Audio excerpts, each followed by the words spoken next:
Well, welcome back to another video. A woods video. It's been a little while, hasn't it? As you've just seen, I've just put a coffee on.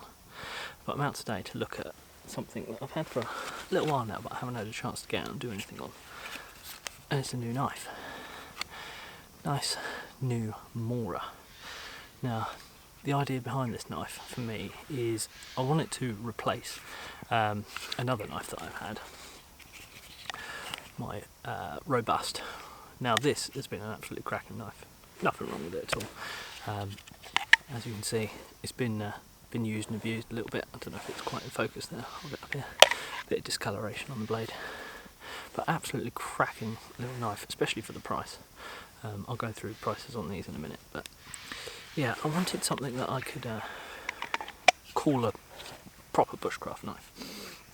So that's what I'm out looking at today in the Mora Garberg. This is what they call the Dala Red edition. It means absolutely nothing to me. It's just the fact that it's got a red handle and a red sheath, which is a bit of a throwback to the original Mora classics that have a red handle as well. But I'm going to get them knives out, show them together, talk about some similarities and some differences, and why I chose this to replace my Mora Robust.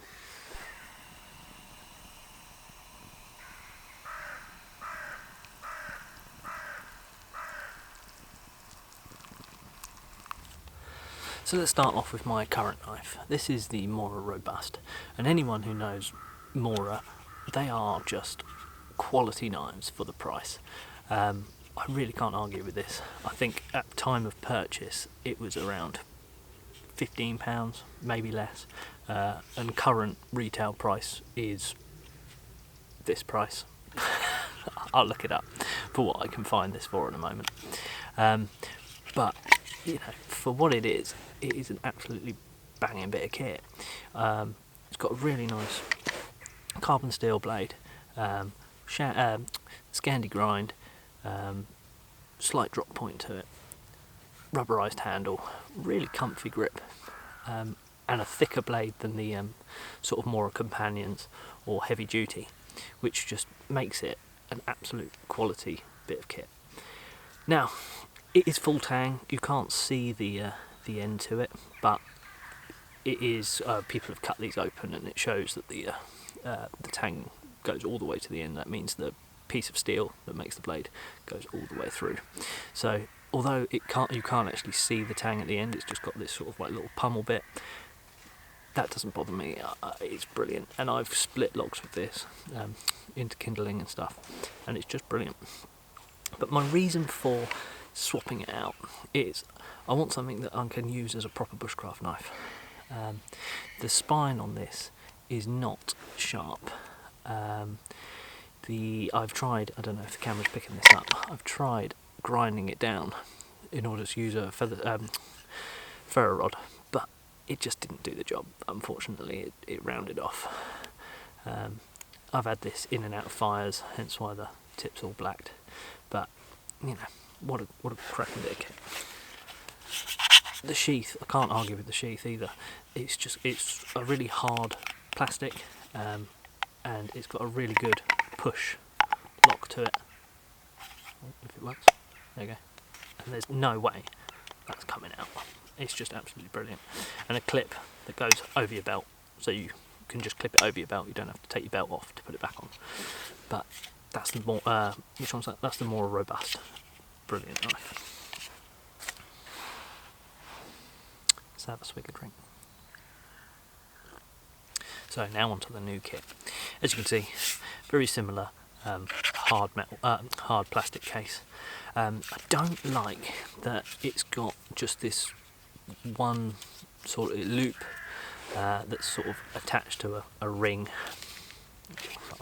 This does come off. There we go. A immediate downside to this already. It's got this weird little sort of belt loop that comes on and off. I don't know if this is leather. It doesn't feel like leather, but it's sort of leathery. But the idea of this is you can take this off and you can you either have it on as a dangle, or you can attach a mounting system on the back, which allows you to carry it. I think they call that scout carry, where it's on the belt like that. But I guess that's choices, isn't it? But for me, I'll just keep this bit on, just because. And again, that does come off and on. It's just a bit stiff. So the knife itself, let's have a look. Oh yeah. So clean and fresh. Not used it yet. Right, so this is the same material as this handle. Well, actually, it's not the same material as this handle. I think it's because the outside of this handle is rubberized. There's no rubberization, if that's the right word. There's no rubber on this handle at all. It's like it's not hard plastic, but it's certainly harder than this. It might be, it's a bit like the centre on these ones, but it's a little bit softer. Full tang, as you can see, comes right to the end.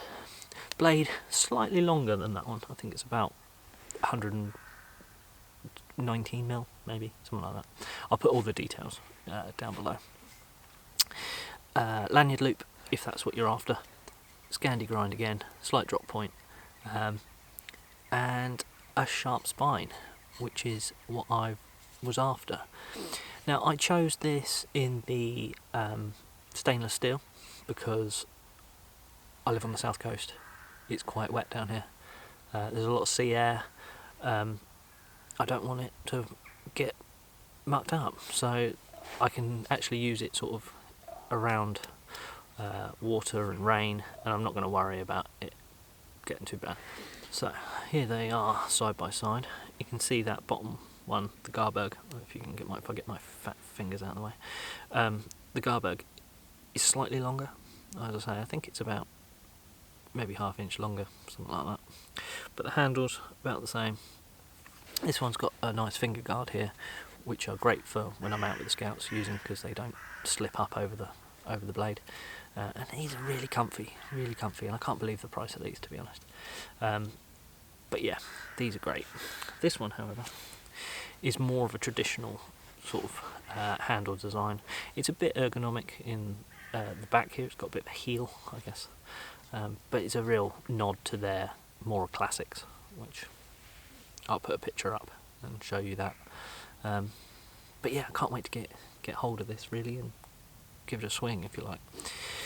I think that's enough of me whittering on about the knife. Let's get onto it and start using the thing. Right, here we are then. I've been out over here and I've cut a little bit of ash that was on a dead fallen over there. It's a little bit wet at the bottom, but the rest of it seems fine. I'm going to try and make it into a bit of a Swedish fire torch. Yeah, and then I'm going to cook up a bit of a Bushcraft breakfast bap. Cut another bit to use as a mallet. So there's a tree just behind me here that I'm going to move the camera over. I'm going to use it as an anvil to hopefully split this down. Let's go and give it a go. Right then. A few stingers and a bit of bramble that I've had to bash out the way, but hopefully we're all in frame. There's me lump. I'm going to try and split that into quarters to make this Swedish fire torch. Garberg, I picked well on the size because it's right on the limit. Here goes. Always too big first time you watch, like the axe, remember that?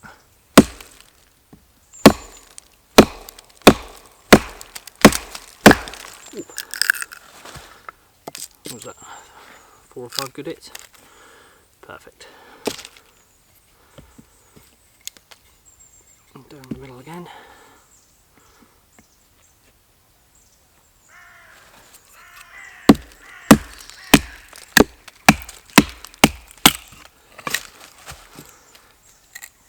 Beautiful.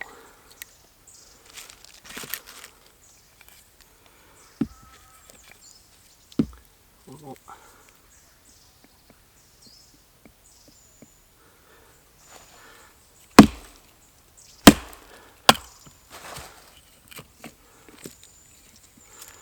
Absolutely brilliant. So let's get back over there and have a little look over our pieces.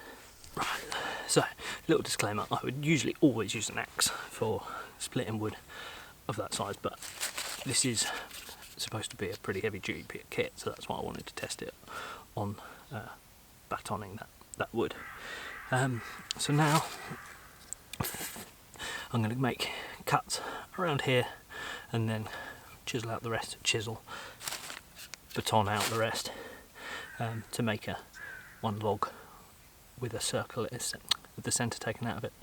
I can't talk at the moment, it's all over the place. I did pick this log, it's a little bit big.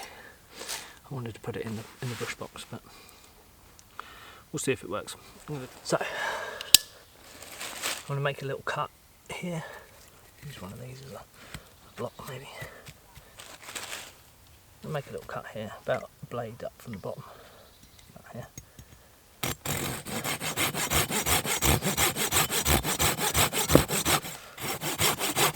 Not all the way through.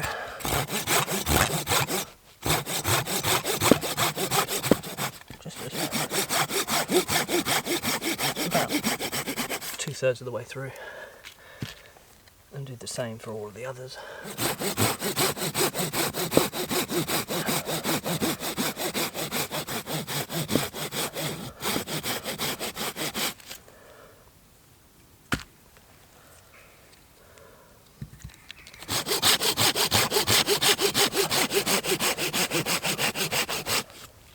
Right, there we go. So now we've got 4 bits of wood, all that have a cut here. So now I'm going to stand these up and I'm going to try and baton this centre section out. And then that's what we'll be using to light our fire. So again, I would always have advised putting this on something solid, but to be honest, it's not too bad down here. I'll just try taking that centre out. Up there.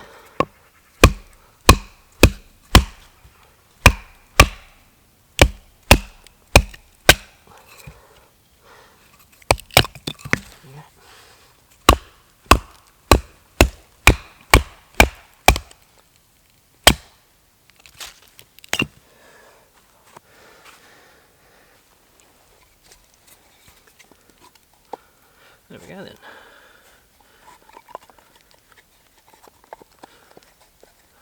Now I've got 4 bits of wood with a hole taken out the middle, solid at the bottom because I've just chopped the middle out. Like that. And it's now 1 piece of wood.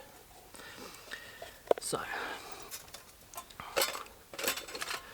I'm then going to split these down into kindling, and I'm going to light fire in the centre of there to use that as a stove. But I'm going to put this into my firebox. So this obviously isn't the traditional way to do it. You usually either tie it up with string or you bury it a little bit at the bottom. But I just thought, as I've got the firebox, I might as well just do it this way, and then I can light the fire inside it.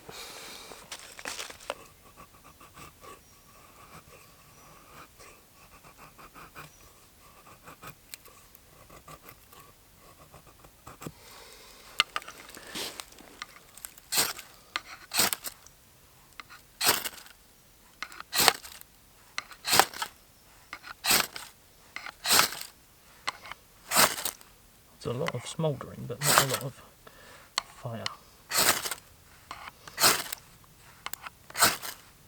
There we go. Right, I'm going to catch a few of these bits on first.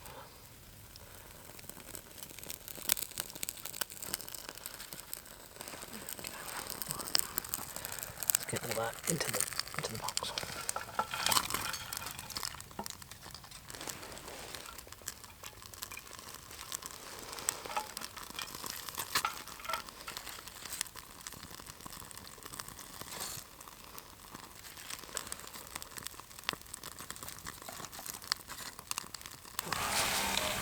Cast iron pan. Just try flattening that a little bit.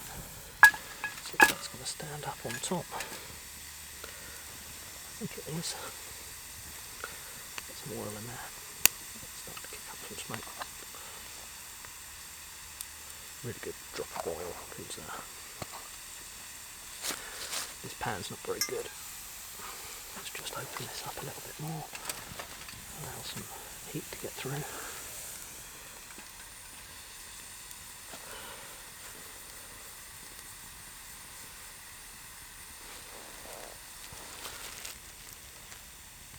Right, I'm going to drop some couple of sausages and some bacon in there now.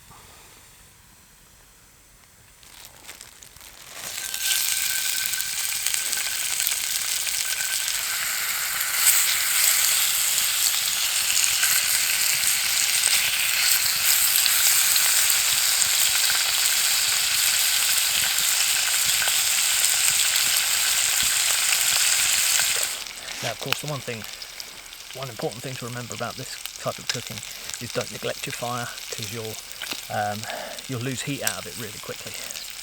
But the good thing about the bush box is that I can then blow through the opening, which is at the back for you guys, and just keep the heat, keep the oxygen going, and to keep that heat up.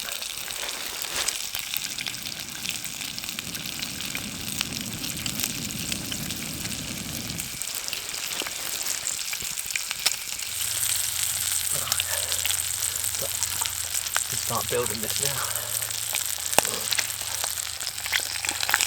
Start with the sausage. Just open them up just to get them real crispy. Bacon, crispy. And then get that all hot again. Smash an egg into there. Make a real mess of this pan. Oh. This pan is like the least seasoned thing going, so it's just going to absolutely ruin it.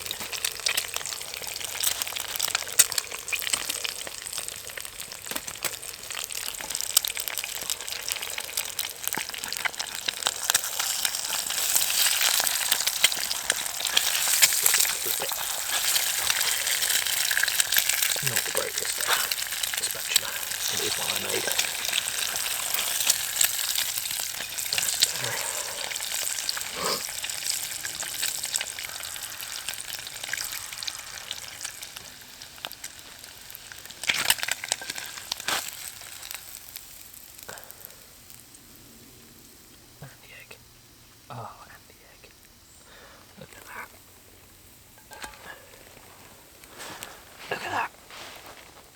You know it's good. You don't even need to see it properly. You just know it's good. Tabasco sauce, the green one. Shout out Mike Legg. He knows the deal. Oh, get some. It's a fresh one, so get a dollop of that on the bun. Green Tabasco. That's the breakfast sauce. Bosch.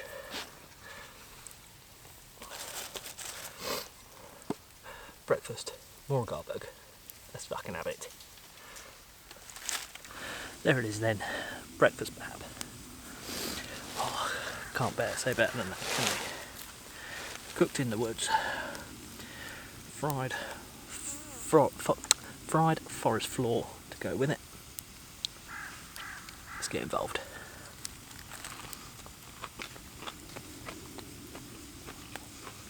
Proper crispy. Everyone knows. It just tastes so much better in the woods. So a bit of a summary on the knife. Absolutely brilliant, I think. It handled that batoning of that wood really well. The feather sticking I didn't do a lot of cutting, but the feather sticking I did was great.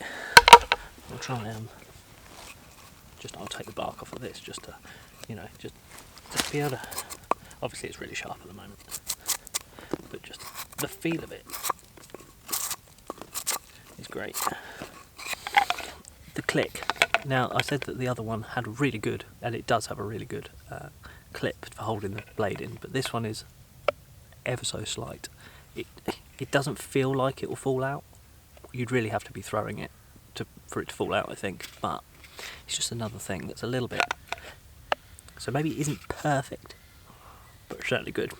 and it's certainly going to do me everything I need.